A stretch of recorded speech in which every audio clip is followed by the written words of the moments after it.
let me now, get to the more important bit, advanced automation and return on investment. When big businesses adopt newer technologies, it's all about whether I'm getting the bang for the buck. So let me invite our guests now, Vishwanath Ramarao of ACKO, Nav Rauniar of TCS UK, and Krishnan Venkateswaran of Titan joining in.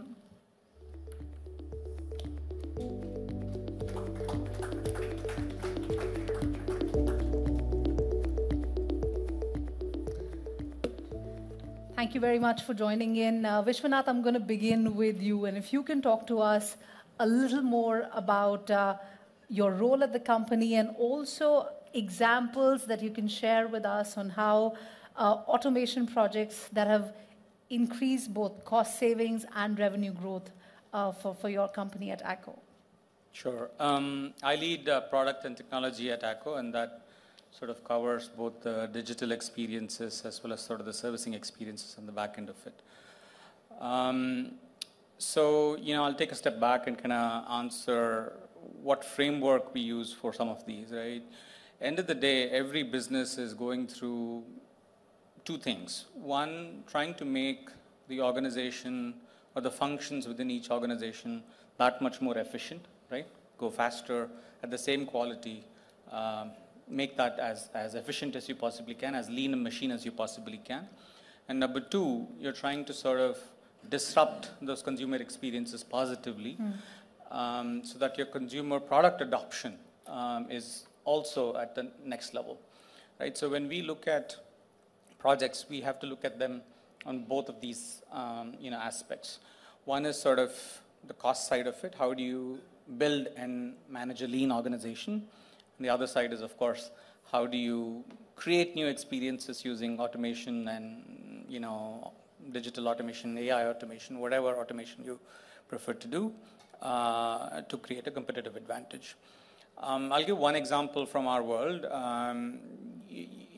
Travel insurance is one of those insurances that's really underpenetrated. People don't tend to, buy travel insurance. It's a little bit more of an add-on. Some people do, some people don't. What it covers is a missed flight. It has a cover called missed flight cover, and if you miss your flight, you're of course reimbursed for your next flight. The pre-automation world of it required a very standard claiming process. The consumer would go through, miss the flight, get a document from the airline, submit it to the insurance company. Insurance company could then allocate a person to analyze it, pay out the money, and so on and so forth. What we did was we connected the flight data to the taxi data and built one adjudication engine on top of it that made it so seamless that when the consumer was going through to the airport, and if they missed that flight, we know the flight is already gone. Right. We know from the taxi data where the consumer is. Before they reach the airport, your money is credited to your account. Now that is business transformation, that's experience transformation, right? And so we look at it in both angles, and I think that's a good framework for us to assess what is going to be successful. Oh, absolutely. If I can, come to you, at Titan, explain to us how have you fostered that change? How has the company adopted artificial intelligence, and whether it is leading to positive return on investments as well? It is. The AI journey, and especially Gen AI, has started, like our previous panel spoke about. I will actually mention two examples. One, your example about the flight one, I recollect. Now, when you buy a watch from us through the online channel and you want to return it, so we actually tied up with one logistics partner who was the only one willing to work with us on this. We have given them an app. Using that, they confirm 4 checks. And once those are confirmed, it means a return is in good order. The watch is not damaged, it is still the same piece that the customer had bought, and the refund gets processed instantly. So there is no need to wait for 5 days, 7 days. I mean, the SMS comes before the courier, the logistics partner has left the premises. And the second one, probably many of you will find interesting. I hope many of you are customers of our jewelry brand, Tanishq. And jewelry, as you know, the decision to purchase depends on the gold rate movement. Right. And we actually have a piece of technology that watches the gold rate movement and alerts our colleagues. Not that they need to be alerted, but it's a nice, pleasing piece of technology to keep and say, looks like it is going down. You might like to call customers who are otherwise waiting and reluctant to come into the store. So I think, like Kirti mentioned, it's all about discovering what will make the business tick, right? On Gen AI, we have many use cases even going on. Recently, we ran a campaign for Tanishq in which we generated different messages for different customer personas. So usually it happens to be the same text and the same graphic going to everyone. All right. So this time, a few weeks ago, we sent different messages based on our understanding of the customer's inclination. So one text was like fear of missing out kind of text. The other had wit, right, and so on and so forth. And all done through, we all know the platform. And the open rates and the response rates went up. Okay, we saw that. And so now it is democratized. Now, obviously, my team is under serious pressure to do it for all brands. Well, that's quite interesting. Nav, if you could also talk to us about, at TCS, I mean, the kind of adoption that we're seeing for artificial intelligence and whether that is leading to positive return on investment as well. Yeah, sure. And thank you so much for having me over as well. So I think first, mostly, is very important is return on investment. What does that mean? Does that mean cost cutting? Is it? Or does it mean a capex investment, right? You need to balance that. And I think that's where AI and ML comes to solve some of the problem. My application at TCS is looking at sustainability, ESG, climate change, sustainable financing, carbon markets, net zero. Using AI and ML for this type of data, especially when we think about E and S and G, environmental like carbon emissions, for example. Everybody wants to know where the carbon emissions are going to be in 10 years, 20 years, 30 years' time for a company. And why is that important? Because from a financing perspective, Right. banks don't want to be on the cosh for financing companies who are going to contribute to climate change. Now, regulatory penalty is not good. We saw what happened to Silicon Valley Bank, right? We've seen lots of banking disasters as well. Social issues. What's the diversity of your workforce? Mental health of your employees? Sickness rates? Industry rate accident in a factory? These are all very, very difficult metrics to measure. Measured in different ways. And this is where AI and ML come in to standardize. And we're trying to do that globally, right? And G, your governance, right? And governance, especially in Western democracies, sometimes there's a bit too much governance, right? But good governance means good rate of return on your investment.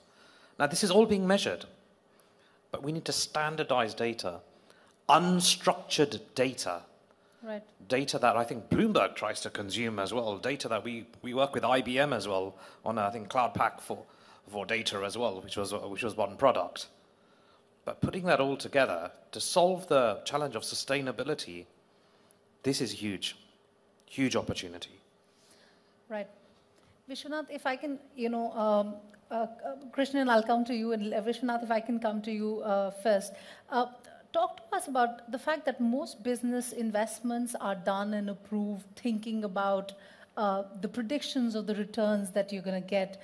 However, estimating return on investment can be a challenging part, can be a challenging aspect. So how should one really look to, and what parameters should one really look at?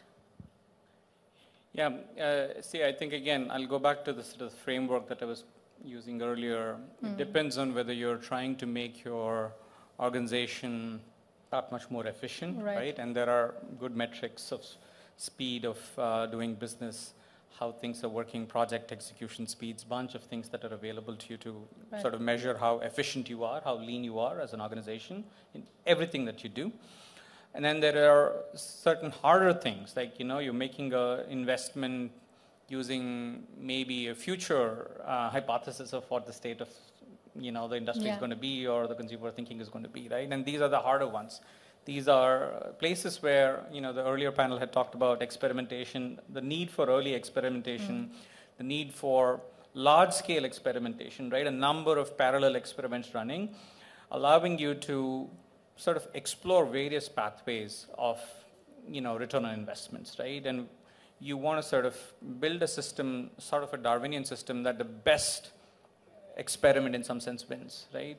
And so that's really where data and AI and decision sciences in general plays a very large role in the sense that it's very hard for humans to keep up with that particular scale. Who is going to have the time and the intelligence and the effort that needs to be put in to decide how do you optimize your website? Those jobs that were very hard for human beings are now being taken over by sort of automaton, right? And that's really an area where early data, early ability for the AI to make its own set of decisions, pick its own optimization paths, that's really how we see a lot of the, the unknown part of the return on investment being played out, right? Much more intelligently, much more data-driven than what humans trying to make the same set of decisions would be able to do. Right. Vishwanath, if I can, come to you, when an organization is looking to adopt artificial intelligence and automation, what should be some of the parameters that they should look at? Because mostly for businesses, it's all about whether I'm getting the right return on investment, whether I'm getting the bang for the buck. And in that, you risk either, missing the bus or, for that matter, not using the technology at the right time. So how do you do the balancing act there? I'll offer a slightly contrarian point of view, and I think all of us know Titan as a company. And the fact is we have multiple product launches during the year, and it's not always possible to know which product is going to work the way we think it will, and which one can just turn out to be a hit beyond expectations. So both happen in all our businesses. And so therefore a certain level of risk-taking is inherent in our company and the business generally. And the culture has been there over decades, right? So as a digital team, we have less of a challenge in speaking about relatively less defined areas of innovation. So for example, the pod that the previous panel talked about, very easy in Titan to create a capacity that keeps looking into the unknown future, because in all our divisions, all our brands, we need to keep doing that, right? And so therefore, certain areas of automation are no-brainers, right? Internal efficiency is, pretty obvious to anyone. And where we, besides that, invest the most is in customer experience and being able to personalize to the extent possible. We are on that journey, and hopefully many of you will see us getting better and better at it as you visit our stores and websites, right? And obviously quality. Right. Our watches don't fail, right? And we want to really keep it that way. And so therefore quality attracts a great deal of investment and so on. So there are certain themes which we know we have to be very good at. Those, there are not too many questions. As simple as that. And we have a good dynamic in every division. There is a commercial officer, and there are the brand and the product teams. So there is a good creative tension between folks who want to hit the market and the folks who are examining the Excel spreadsheet, right? So there is the process itself inherently creates a good middle ground. I won't call it a compromise. It's never a compromise. It's a good middle ground. As I said, it's a balancing act. It's a balance, yeah. Nav, if you can talk to us about, how do you identify and prioritize automation opportunities for an organization? You look specifically at ESG. There are, how do you identify that this is the kind of area that needs artificial intelligence, automation, machine learning? Of course. So I think let's take two perspectives, right? Unfortunately, in the West, it's being driven by regulation. In the East, emerging markets versus developed markets, we are feeling the impact of climate change. We are feeling the impact of bad governance. We're feeling the impact of social change that's happening. Now, what's happening in companies for sustainability, what was happening in the West, it was policed by the government. Now the government saying that, oh, well, you haven't done your job in, becoming green. So now the government has put the onus on the financial sector, financial services. So now financial services are prioritizing ESG and all sorts of sustainability issues. But the consumer doesn't want to change. That's one of the issues we have in Western democracies. Because historically, where did emissions come from, right? And that sentiment to change. So this is where you need AI and ML. You need to look at consumer models, consumer brand habits. Right. That's very difficult. In a country such as India, there is so much energy for change. And again, using AI and ML to look at a model, how a consumer is going to behave in 10 years' time, 15 years' time, as rising incomes happen, right? These are the issues that need to be prioritized, but we can't treat the world the same. Big distinction between developed markets and emerging markets. Right. Vishwanath, you heard Nav there talk about how there's a big difference. Also, I'm sure there's a big difference in the way organizations adapt and adopt artificial intelligence as well. How do you then strike a right balance between investing in long-term transformative automation projects and some of the short-term ones that deliver quick cost savings and quick revenue growth? No, I think it's not an or question, it's an and question. You can't sort of make investments on just a very narrow time window and expect that, that's the right strategy, right? And it's the same for short as well as for long. If you just think long and not sort of handle the low-hanging fruit that's out there and take advantage of it, you're going to, again, go wrong. See, eventually it comes down to, again, capacity to do these projects and the investments that you require, right? And those are coming down. You're getting such powerful tools today and such an experimental mindset in people to adopt these tools, and the desire for efficiency in, like Nav said, in the emerging markets. Those are all the things that are driving the ability to make wide spectrum decisions at a lower cost, right? It's not so hard today to experiment with, some of these disruptive technologies. Some of the tools that are out there are highly democratic. It's just about finding those use cases and putting them to play. And so that bar is lower, right? It's not as high as it used to be 5 years ago. And the appetite is much higher to try these things out. So when you combine those two pieces, I think you're just going to be able to do a lot more investments in the right area. And like I said, any investment strategy, end of the day, is some sort of a portfolio strategy. And so some are going to win, some are going to not win. How quickly can you recognize what is working and what's not working? That's the name of the game. We've heard a lot about, how you're going to win and what kind of projects have worked well. Do you have any experiences of the projects where things did not go very well? Because that's where the real learning really takes place. I don't know that I won't characterize it as didn't go well, but I think we talked about sort of conversational AI, right? These are not new ideas. They've been there for almost a decade now. What is different about where we are right now versus maybe the same experiment 4 years ago is the technology base on top of which the same experiments can be run, right? Conversational AI from 4 years ago feels very rigid, very sort of, not necessarily meeting all the brand and company goals, the domain goals, and the consumer goals, right? It cannot stitch that balance together between all these three parts. Today, the generative AI is able to do that, right? And so it's much more intuitive. It's much more intuitive. The technology's, base is a lot higher. And so you have to try these things again in a new setting, and that's really where the unlock is, right? Let me provide a good example from the West, right? Diversity, huge topic in the United Kingdom, right? There are models that look at HR data, and the HR data indicates that you don't have enough diversity in your workforce, so you need to go and force male and pale person in their 50s to retire because your diversity number is not great. That's very scary for developed markets, right? And I think the observation between DM and EM is that we have 1.4 billion people in India, right? And growing. And that is called a true diversity. That's where you can experiment with AI and ML. And I don't think emerging markets is scared of AI and ML. It's people are feeling very insecure in developed markets, especially with high rates, high inflation, and cost of living crisis. Let me talk about then how do you get your workforce to adopt artificial intelligence and automation with all these concerns that Nav just spoke about? I mean, because those concerns are not going to go away anytime soon, right?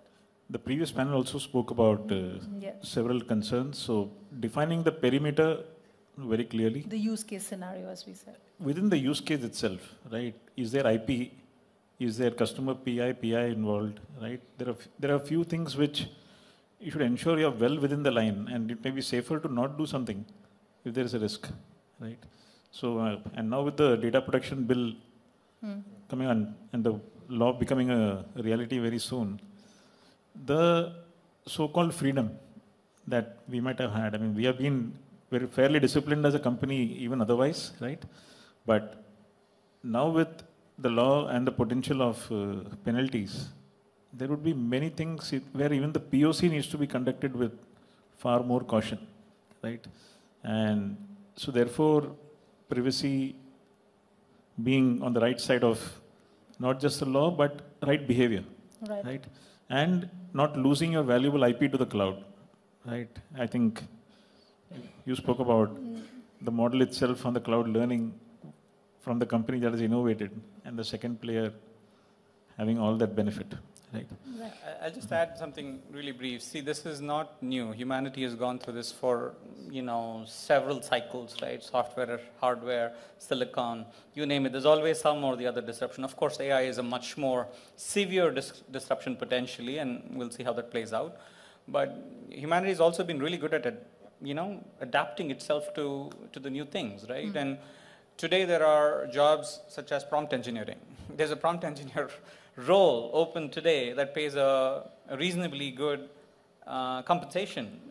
You need the skill set. And so while some skill sets are definitely going to die, they're going to get replaced by more efficient, higher order jobs out there. And hopefully humanity is still good enough to adapt and move forward. All right. I was just going to add something very quickly. So I think in emerging markets as well, they can learn, emerging markets in countries like India can learn from the mistakes that the developed countries have made. So for example, the data privacy bill you were talking about, GDPR, we've already had that in the United Kingdom. Absolute nightmare, by the way. AI and ML can solve that challenge as well. Sorry, back to yourself. We're running out of time, but on that note, appreciate you all taking the time today. Nav, Vishwanath, and Krishnan, appreciate Thank you. Thanks taking for having us. for you to be able to speak to us today. Thank you very much. Bye-bye.